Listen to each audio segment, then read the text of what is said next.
받은 자, 하나님 나라의 백성 된 자가 어떻게 살아야 하는지에 대한 바울의 권면을 담고 있습니다. 지난 시간에 우리는 4절을 통해서 이렇게 살라, 그 첫 번째 시간으로 항상 기뻐하라, 기쁨에 대하여서 묵상해 보았습니다. 오늘은 두 번째 시간으로 이렇게 살라, 두 번째 관용에 대해서 함께 생각을 해보도록 하겠습니다.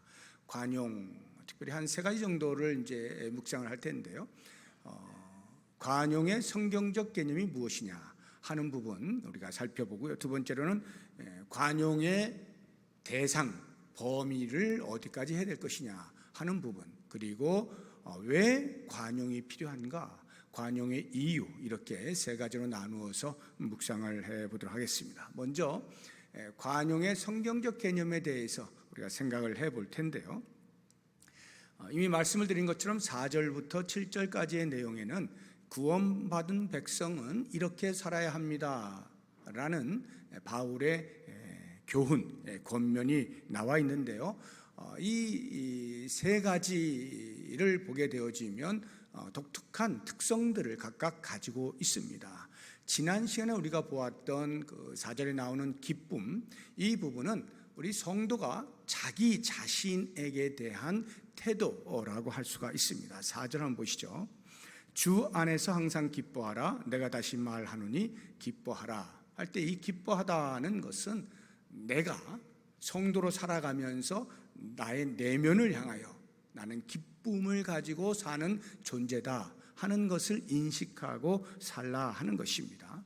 그런가 하면 6절과 7절의 말씀은요, 상향적 태도를 보여주고 있어요. 그러니까 내가 위로 하나님 앞에서 어떠한 태도로 살아야 되느냐 하는 것을 알려주고 있는데, 6절 한번 보시죠.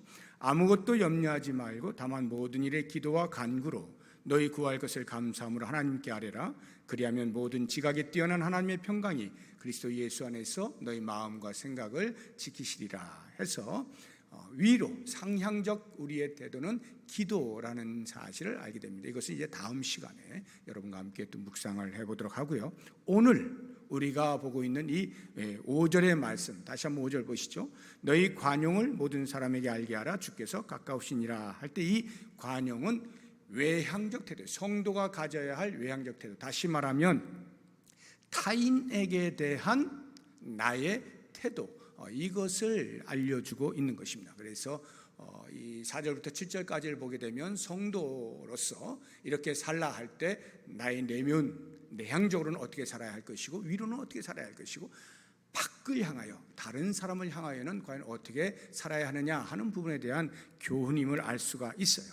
우리가 관용이라는 말은 꼭 성경에서만 나오는 용어는 아니죠. 일반적으로 얼마나 사회 속에서 통용되고 있는 용어입니다. 그래서 일반적으로 우리가 생각할 때에 상대방의 잘못에 대하여서 관대하게 여기는 마음, 관대하게 여기는 태도, 이런 것을 우리가 관용이라고 신자든 불신자든 다 알고 있는 개념입니다.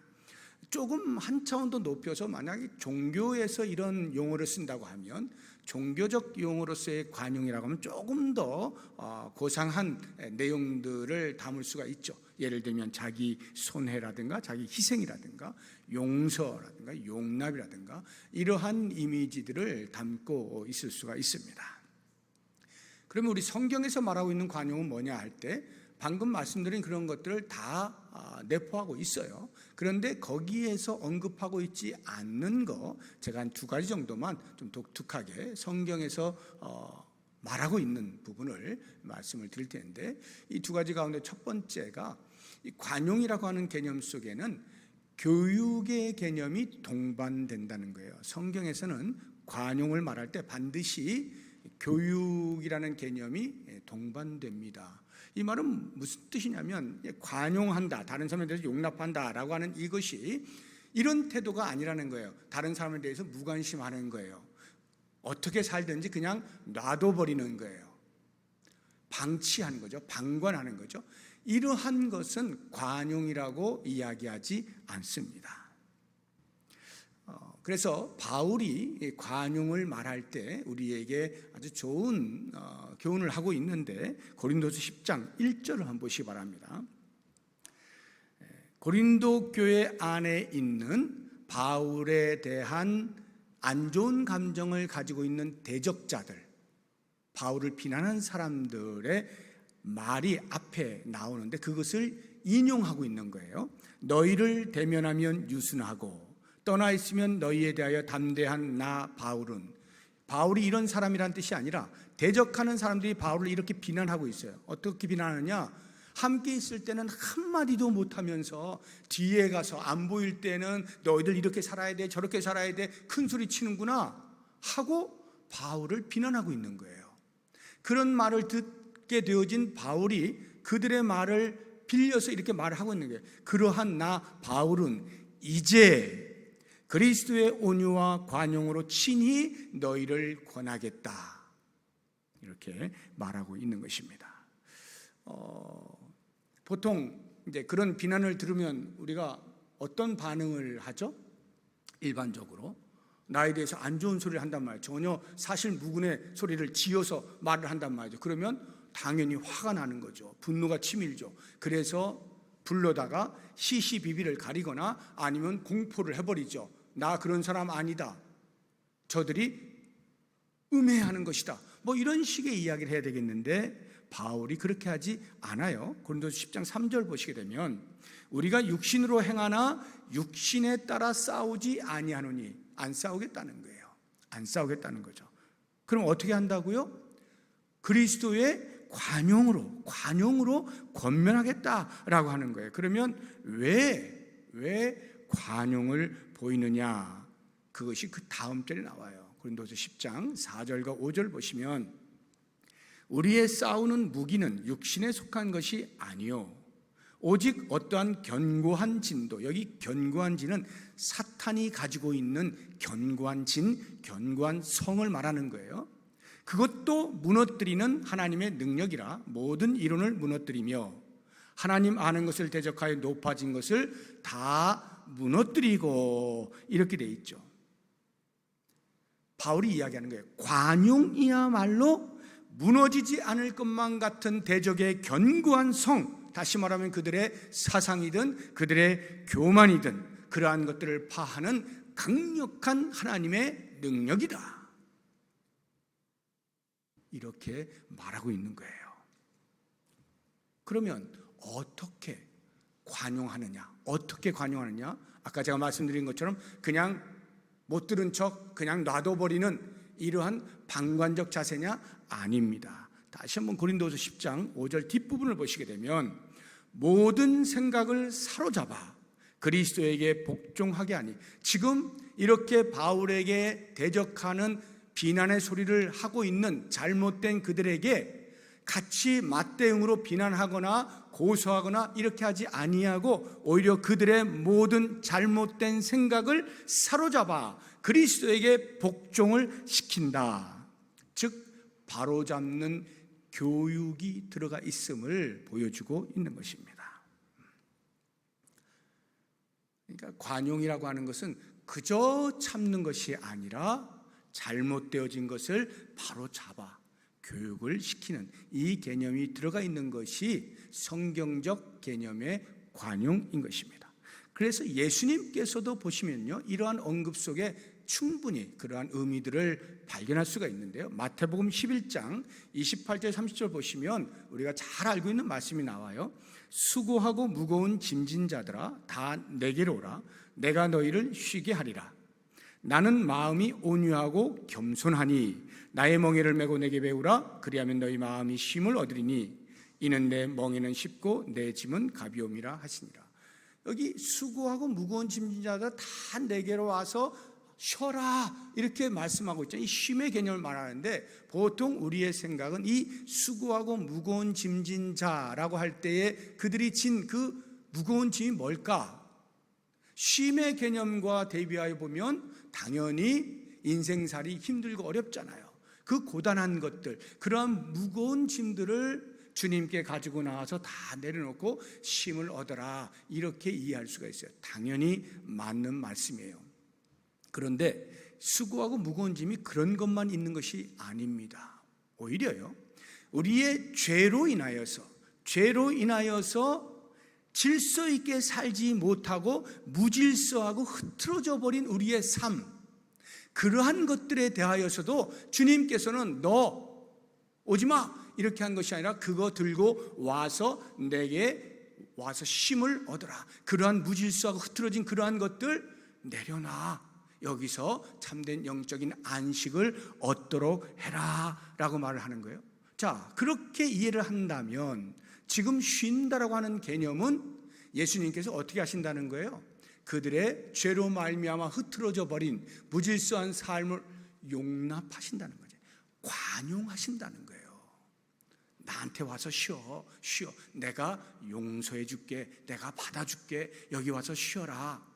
그런데 그냥 쉬는 것으로 끝나는 것이 아니라 그 다음을 보게 되어지면은 내 멍에를 메고 내게로 와서 배워라.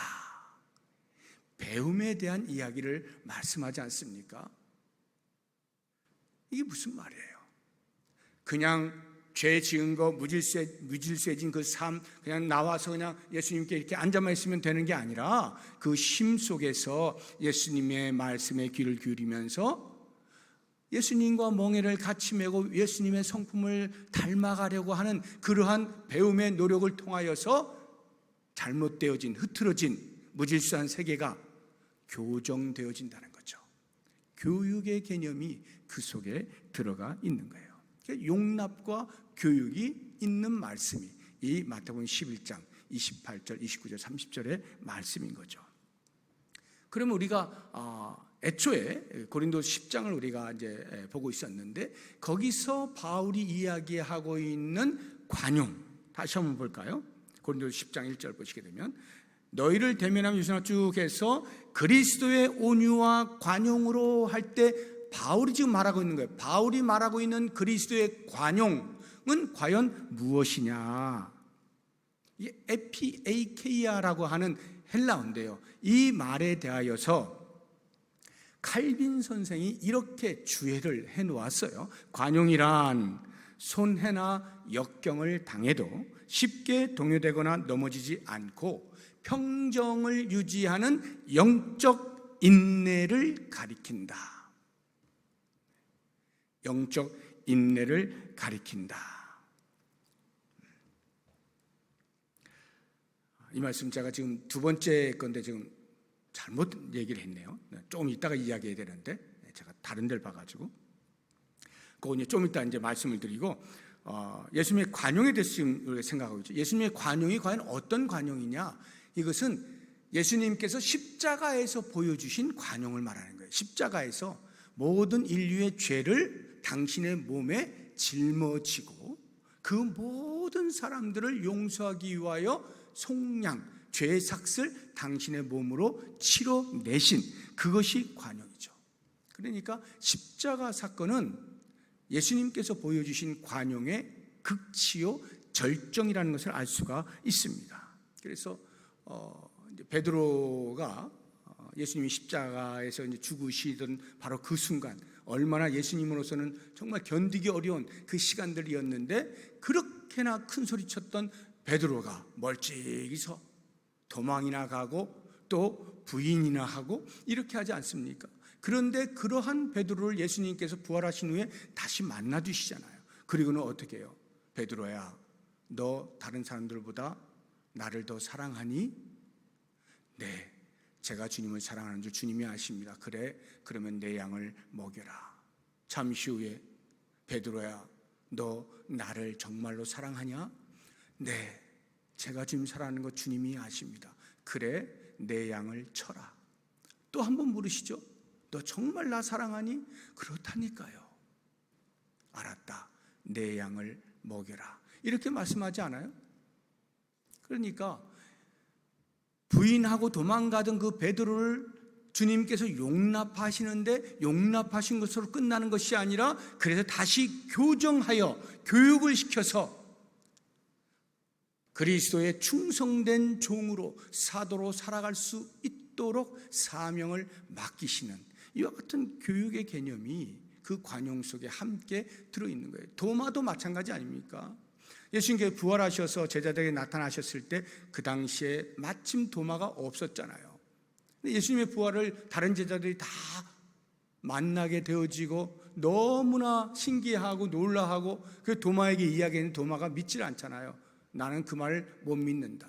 예수님의 못자국 내가 눈으로 보고 손으로 넣어서 만져보지 않고서는 도저히 못 믿겠어. 8일 후에 다시 나타나셨을 때 도마가 그 자리에 있었죠. 예수님을 봤습니다. 예수님께서 너 그래? 한번 자 만져봐라. 봐라. 그때 비로소야 나의 주님 나의 하나님 이렇게 고백하잖아요. 그때 예수님께서 도마에게 하신 말씀이 너는 본고로 믿느냐? 보지 못하고 믿는 믿음이 복되다 하시면서 그렇게 믿지 못하던 도마를 용납하시되 그것으로 끝나지 아니하고 참된 믿음이 무엇인지를 그에게 바르게 가르쳐주고 계시는 모습. 그래서 이 성경의 관용이라고 하는 개념은 반드시 교육이 동반된다는 사실을 우리가 알 수가 있는 거예요. 자, 이제 두 번째로 관용의 성경적 개념 두 번째는 교육 개념뿐만이 아니라 인내, 오래 참음의 개념이 또한 동반이 돼요. 이것은 너무나 자연스러운 거죠. 왜냐하면 교육한다는 말에는 오래 참는 개념이 반드시 들어가 있죠. 우리의 자녀들 교육할 때 한 번 말해서 알아듣던가요? 어림도 없죠. 2번, 3번, 10번, 100번 수도 없이 끊임없이 이야기하지 않습니까? 교육에는 오래 참음이라고 하는 개념이 함께 들어가 있는 거예요. 그래서 제가 아까 말씀드렸던 그 칼빈이 관용이라고 하는 용어를 보고 그 고린도서 10장 1절에 나오는 관용이라는 용어를 보고 설명을 할 때 관용이란 손해나 역경을 당해도 쉽게 동요되거나 넘어지지 않고 평정을 유지하는 영적인 인내를 가리킨다. 영적인 인내를 분명하게 이야기하고 있는 거예요. 그래서 우리가 성경에 흔히 우리가 본받고 싶은 신앙의 거장들을 보면 뭐 아브라함이 됐든 야곱이 됐든 요셉이 됐든 뭐 베드로가 됐든 다윗이 됐든 말이죠. 그러한 사람들이 어디 하루아침에 그렇게 신앙의 거장으로 우뚝 서서 계속 그렇게 보였던가요? 아닙니다. 수없이 많은 실패를 거듭하는데도 불구하고 하나님께서 용납하시고 기다리시고 그러면서 끊임없이 기다리는 과정 속에서 계속해서 가르치시는 이것을 반복하다가 그들이 드디어는 신앙의 거장으로 우뚝 서서 오늘날 우리 믿음의 후손들에게 본받고 싶은 사람으로 세워져 있는 것이죠. 하나님의 오래 참으시는 관용의 열매가 아브라함이고 다윗이고 베드로였다 하는 말이에요. 그러면 그것이 만약에 나를 향하여 하나님께서 그 놀라운 오래 참음의 관용을 보여주시지 않았다면 나는 과연 지금 이 자리에 있을 수 있었겠는가 생각해 보면요, 심히 두려운 뿐이죠. 하나님의 오래 참으시는 관용하심이 없었다면 모르겠어요. 제가 예수를 믿는 그 일은 있었을런지 몰라도 요만큼이나마 사는 모습은 없었겠죠. 여전히 옛 성품을 따라서 망나니 같은 짓을 하면서 살지 않았겠어요. 그런데 하나님의 오래 참으시는 그 관용하심이 있었기 때문에 요 모습이나마 여기까지 이렇게 살 수가 있는 거죠. 그 하나님의 관용은 앞으로도 계속하여 우리에게 보여주실 것입니다. 그렇다고 하면 이제 우리가 다른 사람에 대하여 너그럽게 갖는 마음이라고 할 때 우리는 그 다른 사람에 대해 어떠한 관용의 태도를 보여야 될 것이냐, 너무나 자명하지 않습니까? 한 번, 두 번 하다가 아이고 저 사람은 내가 볼 때 싹시 노래 해봐야 소용없어, 괜히 나만 진 빠져 하고 쉽게 물러서지 말라는 거예요. 쉽게 포기하지 마세요. 주님이 나에 대하여 쉽게 포기하셨다면 내가 여기 서 있을 수 없었던 것처럼 누군가가 나의 관용을 통하여 성숙하게 되어질 기대감을 가지고 끊임없이 오래 참는 교육의 관용을 베풀어 나갈 때에 비로소 그 한 사람을 얻을 수가 있는 것입니다. 이제 두 번째, 관용의 대상 범위를 한번 생각해 보죠. 5절 한번 보시기 바랍니다. 오늘 본문의 말씀, 너희 관용을 모든 사람에게 알게 하라 해서 모든 사람이 우리의 대상 범위라고 하는 것을 알 수 있어요. 모든 사람 하면 신자, 불신자, 막론하고 이런 말입니다. 이 말의 의미는요, 관용이라고 하는 것은 사람을 대하는 요령이 아니라 성품이라는 사실을 알게 되어져요. 이 사람을 만나면 이런 종류의 사람은 이렇게 대해야지, 저런 종류의 사람은 저렇게 대해야지 하는 요령, 방법, 처세술을 배우는 게 아니에요. 그게 관용이 아니고 관용은 나의 성품입니다. 성품. 어디에서나 누구와 관계하는 속에서도 여전히 같은 모습을 보이는 이 성품, 관용이란 바로 그러한 것이에요. 그래서 그러한 흔들림 없는 성품으로서의 관용이 되어지기 위하여 끊임없는 훈련이 필요한 것이고, 그 훈련에 우리의 관용의 대상의 범위는 할 만한 사람에게서는 그다지 큰 훈련의 효과가 나오지 않죠. 지옥 훈련이라는 말 많이 쓰지 않습니까? 지옥이 뭔지도 모르는 사람들이 지옥을 대충 알아서 지옥 훈련하면 아주 그냥 죽다 살아나는 그런 훈련을 이제 의미한다는 걸 다 알아요. 지옥 훈련과 같은 그런 정말 하기 힘든 것을 해냈을 때에 비로소 부쩍 성장해 있는 모습을 보지 않습니까? 그런 것처럼 말이죠. 이 관용을 훈련한다 할 때에도 타인에 대한 나의 태도니까 다른 사람, 나의 그 관용의 대상 범위를 말이죠. 저 사람에게는 내가 도저히 관용, 용서할 수가 없어, 용납이라고 하는 용어를 쓰고 싶지 않아 라고 하는 그 사람에게 끊임없이 훈련을 해 나갈 때, 쉽게 이야기하면 내가 미워하는 사람, 내가 원수처럼 여기는 사람, 그런 사람에 대하여 이 관용을 끊임없이 훈련을 해 나갈 때 비로소 예수님처럼 관용의 대가가 될 수 있는 것입니다. 서양 속담에 보면요, 이런 말이 있어요. 영웅은 원수도 벗으로 삼을 수 있는 사람이다. 영웅은 원수도 벗으로 삼을 수 있는 사람이다. 서양 속담에 왜 이런 말이 있을까 생각해 보면, 아마 혹시 이건 그냥 제 추측에 불과한데, 미국의 제 16대 대통령이었던 노예 제도를 폐지시킨 아브라함 링컨 있잖아요.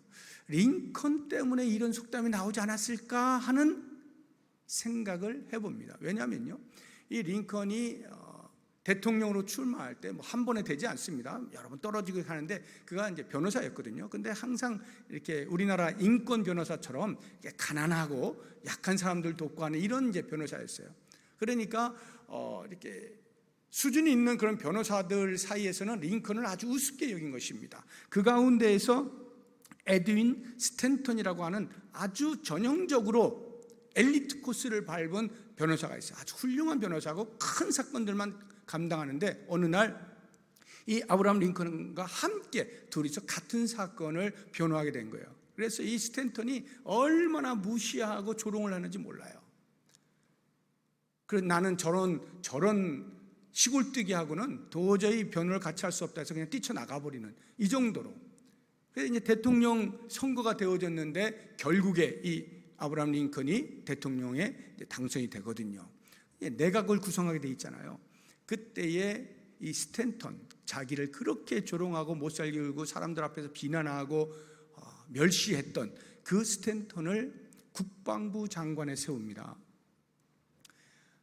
난리가 났어요. 그 아브라함 링컨의 진영에서 난리가 났어요. 아니, 어떻게 저런 사람을 국방부 장관에 세우다니, 말도 안 됩니다. 아브라함 링컨은 공화당이고 이 스탠턴은 전형적인 민주당 사람이었거든요. 그때 아브라함이 하는 말이 그거예요. 비록 저 사람이 나를 비난하고 내 적으로서 선거운동을 했고 또 저쪽 진영에 있는 사람이라 할지라도 이 나라의 국방을 맡기기에는 저 사람만한 사람이 없다라는 판단입니다. 그래서 적을 없애는데, 원수를 없애는데, 내 마음으로부터 없앨 때 그 원수를 처단함으로써 없애는 것이 아니라 친구로 만들어 내 마음의 원수를 없애는 것이 진정 성경이 말하는 사랑입니다. 이렇게 이야기하면서 그 스탠턴을 국방부 장관에 세우거든요. 결국 이러저러한 우여곡절 끝에 결국에 링컨이 암살자의 총에 맞아 죽잖아요. 암살당하지 않습니까? 그때 누구보다 슬퍼했던 사람이 바로 이 스탠턴이라는 거예요.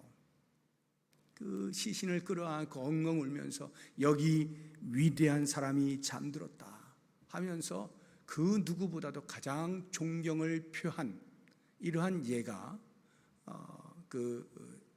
아브라함 링컨에 대한 그 책, 백악관을 기도실로 만든 대통령이라는 그 책이 있잖아요. 거기에 보면 이렇게 이런 내용이 나오거든요. 이러한 원수까지도 관용의 대상으로 여길 수 있을 때 비로소 우리는 관용이 무엇인지 예수님께서 십자가에서 보여주셨던 그것을 조금이라도 맛볼 수가 있게 되는 것이죠. 마지막 세 번째로 관용의 이유, 왜 성도는 관용이 필요한가, 이 부분에 대해서 한번 생각해 보겠습니다. 5절 다시 한번 보여주시죠. 뒤에 보시게 되면 너희 관용을 모든 사람이 알게 하라 하고 주께서 가까우시니라. 왜냐하면 주께서 가까우시기 때문이다, 이런 말이거든요. 그럼 주께서 가깝다라고 하는 이 말은 공간적 의미로도 생각할 수 있어요. 주님이 바로 내 옆에 있다, 이렇게 이해하면 관용의 대가이신 주님께서 내 옆에 계시는데 내가 감히 다른 사람과의 관계 속에서 탁탁 잘라가면서 조금의 용서도 하지 아니하고 그렇게 할 수 없는 거죠. 그런 면에서도 우리가 이해가 되어지는데요. 그러나 이제 좀 더 문맥상으로 보게 되어지면 주께서 가까우시다라고 하는 말은 이제 시간적 개념이 더 크죠. 시간적 개념, 다시 말하면 주님이 이제 오실 날이 멀지 않았다, 이 뜻이에요. 예수 그리스도의 재림, 다시 오시는 날이 멀지 않았으니 너희는 관용을 계속해서 연습해라, 훈련해라, 이 이야기를 하고 있는 것입니다. 그러면 과연 그게 무엇 때문에, 주님이 가까이 오실 때 왜 관용을 연습하는 것이 필요한가 생각을 해봐야 되겠죠. 그 첫 번째는 관용을 통하여 우리가 하나님의 잃어버린 백성을 찾을 수가 있기 때문에 전도의 도구가 된다, 이 말이에요. 우리의 착한 행실, 관용이라고 하는 착한 행실을 통하여서 사람들이 야, 저 사람은 뭔가 다른데 왜 다르지? 보니까 예수를 믿는 사람이네, 예수 믿으면 이렇게 되는 건가 하면서 관심을 갖게 되어지고 그리스도의 향기를 풍기는 거예요. 매력을 드러내는 것입니다. 그러면서 복음 앞으로 나오게 되어질 때 복음을 소개하고 알리고 하면서 주께로 나오게 하는 아주 좋은 도구요 수단이 되는 것이 바로 이 관용이라고 하는 성품이다 하는 것입니다. 주님이 가까이 오실수록 잃어버린 백성을 찾는 것, 우리에게 주어진 사명 아닙니까? 먼저 성도된 자에게 요청하시는 것이 그들에게 복음을 전하여서 잃어버린 백성 한 명을 더 찾을 수 있도록 해라. 이것이 증인의 삶이고 우리가 부탁받은, 명령받은 말씀이잖아요. 우리의 사명이란 말이죠. 당연히 주님이 가까이 오실수록 우리는 더욱더 그 사명에 충실해야 되겠죠. 두 번째로,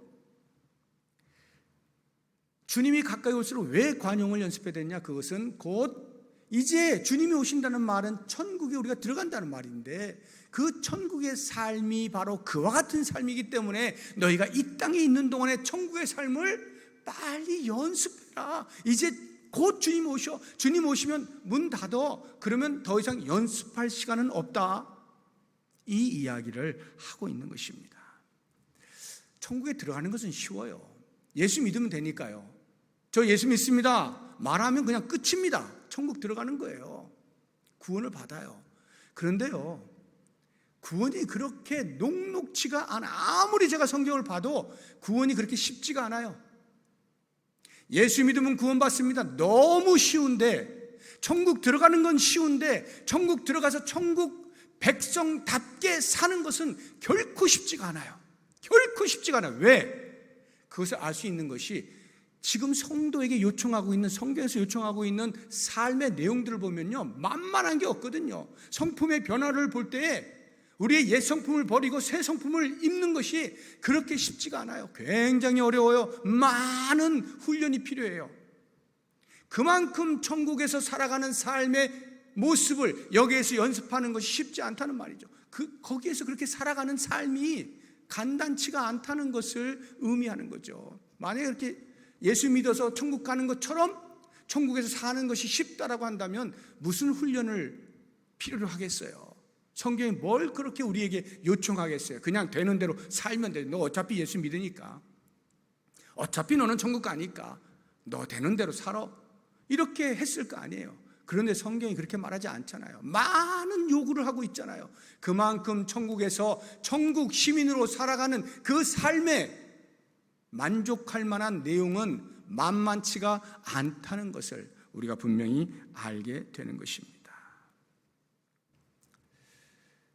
그래서요, 우리가 이 관용이라고 하는 훈련을 하는 것은요, 매우 힘들지만 그렇다고 해서 힘든 것으로만 끝나는 것이 아니라 이것이 곧 하나님의 배려라는 사실을 알게 되는 거죠. 국가대표로 불렀어요. 뭐 축구가 됐든 배우가 됐든 농구가 됐든 국가대표로 불렀어요. 얼마나 영광스러워요. 야, 너 이제 국가대표 됐으니까 네 마음대로 해, 이렇게 합니까? 국가대표로 불려지는 순간부터 별도로 따로 모여서 다른 사람들은 상상할 수도 없는 엄청난 훈련을 하자. 입에 단내가 나는 그런 훈련을 하고 있지 않습니까? 왜 그렇게 해요? 국가대표니까요. 그런데 만약 국가대표 된 사람이 나 이렇게 훈련이 힘든 줄 알았으면 나 안 됐을 건데 괜히 왜 나 뽑아가지고 이렇게 힘들게 만드세요? 하는 사람 한 명이라도 있습니까? 없어요. 한 명도 없습니다. 왜? 그렇게 단내나는 훈련을 해도 그 목적을 너무나 선명하게 알기 때문이에요. 운동장에서, 경기장에서 영광스러운 승리를 맛보기 위해서 마땅히 해야 되는 훈련이라는 사실을 누구도 모르지 않아요. 그렇기 때문에 감당을 하는 거예요. 당장 훈련 받을 때는 헉헉거리죠. 그만뒀으면 좋겠다라는 생각을 하죠. 그러나 정작 그만두는 사람 없어요. 영광스러운 승리를 바라보기 때문에 그렇습니다. 우리가요, 이 땅에서 어떻게 예수님의 그 보여주신 관용처럼 우리가 그렇게 살 수 있느냐 하고 난 포기할래. 바보죠. 천국 안 들어갈 건 모를까? 우리가 천국 들어가서 영원히 살 사람으로서 그런 생각하는 것은 정말 바보예요. 이것은 하나님의 배려예요. 천국 백성에게만 주어지는, 그래 네가 이 땅에 조금 힘들더라도 열심히 훈련해. 그러면 너 천국에서 영원히 살 때 조금도 부끄럽지 않게 천국 사람답게 걸맞은 삶을 누릴 수 있게 될 거야. 그 영광을 네가 누리게 될 거야. 하나님의 배려로서 우리에게 관용의 훈련을 요청하고 계신다 하는 것 꼭 기억하시기 바랍니다. 여러분, 주보를 이제 매주일마다 이렇게 보시는데 주보에 항상 써져 있는 게 있어요. 우리 교회는 해서, 우리 교회는 하나님 나라 이루어가는 신앙 공동체로서, 성부 하나님의 교회로서 하나님 나라의 실존을 알리고, 성자 예수 그리스도의 교회로서 하나님 나라의 완성에 동참하고, 성령 하나님의 교회로서 하나님 나라의 삶을 선험하는 균형 있는 통합적인 교회로 나아간다. 이렇게 주보에 써 있어요. 그 세 번째를 꼭 기억하세요. 하나님 나라의 삶을 선험하는 교회. 하나님 나라에서 우리가 주님 다시 오시게 되면 영원토록 이와 같이 살 거야 라고 하는 것을 이 땅에 있는 동안에 선험, 먼저 한번 맛보는 거예요. 먼저 경험하는 거예요. 열심히 비록 그것이 단내나는 훈련이라 할지라도 외면하지 아니하고 포기하지 아니하고 계속해서 그렇게 하는 거예요. 그것을 성령 하나님이 우리 안에 내주하셔서 도와주셔요. 힘내, 힘내, 힘내. 너 할 수 있어. 끊임없이 도와주시는 성령 하나님의 음성을 따라서 순종하여 그렇게 살아가게 되어질 때 성도가 마땅히 갖춰야 할 예수님처럼 관용의 대가로서 살아가게 되는 거죠. 모쪼록 원하기는 저를 비롯해서 우리 모든 성도님들 하루하루 살아가시면서 저 사람한테만큼은 내 마음 열 수 없어. 저 사람한테만큼은 가까이 가고 싶지 않아. 저 사람만큼은 보고 싶지 않아. 저 사람한테는 절대로 손 내밀 수 없어 라고 하는 바로 그 사람을 향하여 마음을 여시고 손을 내미시고 그리스도께서 죄인을 위하여 십자가에서 죽으셨던 그 관용의 절정 극치를 보여주신 것처럼 끊임없이 그렇게 훈련함으로써 관용의 대가로 살아갈 수 있는 우리 모두가 될 수 있기를 주의 이름으로 축복합니다. 기도하겠습니다.